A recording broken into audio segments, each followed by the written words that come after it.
Hey all, நல்ல உதிரியா simple mutton biryani பண்ணலாமா? அன்னைக்கு அப்பாவுக்கு செஞ்சு கொடுத்த மட்டன் பிரியாணி ரெசிபி இன்னைக்கு பார்க்கலாம்.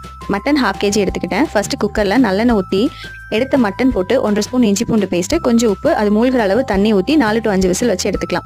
இப்போ குக்கர்ல நெய் கொஞ்சம், ஆயில் கொஞ்சம் ஊற்றி முந்திரி பருப்பு, கறி மசால் பட்டை எல்லாம் போட்டு 3 to 4 பச்சை மிளகா, புதினா மல்லி, ஒரு கைப்பிடி போட்டுக்கலாம். 3 பெரிய வெங்காயம், 3 தக்காளி போட்டு ஆல்ரெடி நம்ம இஞ்சி பூண்டு சேர்த்தனால இதில் நான் ஆட் பண்ணிக்கல. மசிஞ்சோன்னா வெந்த மட்டனை போட்டு மசாலா ஆட் பண்ணிக்கலாம். இன்னைக்கு காரம் கம்மியாக தான் ஆட் பண்ணிக்கிட்டேன். 1 ஸ்பூன் வெறும் மிளகா பொடியும், 1.5 ஸ்பூன் வீட்டில் அரைச்ச பிரியாணி மசாலா பொடியும். ரெசிபி சீக்கிரமாக அப்லோட் பண்ணுறேன். தயிர் கொஞ்சம் ஆட் பண்ணிட்டு இப்போ தண்ணி 1 கப் பாஸ்மதி ரைஸ்க்கு ஊற வச்சு எடுத்துக்கிட்டேன். 1 கப்புக்கு 1.25 கப் தண்ணி கரெக்டாக இருக்கும். நான் மட்டன் வேக வச்ச தண்ணியும் சேர்த்து ஊற்றிக்கிட்டேன். கொதி வந்தோன்னா ரைஸ் ஆட் பண்ணி ஃபுல் ஃப்ளேமில் ஒரு 5 minutes விட்டால் தண்ணி வத்திரும். அதுக்கப்புறம் குக்கரை மூடி தம்மில் லோ ஃப்ளேமில் 15 to 20 minutes வச்சு எடுத்தால் நல்லா கம மட்டன் பிரியாணி ரெடி. இதை சிக்கன் குழம்பு, 65, ரைத்தா கூட வச்சு சாப்பிட்டு பாருங்கள். சும்மா அப்படி தான் இருக்கும். Simple but delicious. ட்ரை பண்ணி பாருங்கள். நெக்ஸ்ட் வீடியோவில் பார்க்கலாம். பை.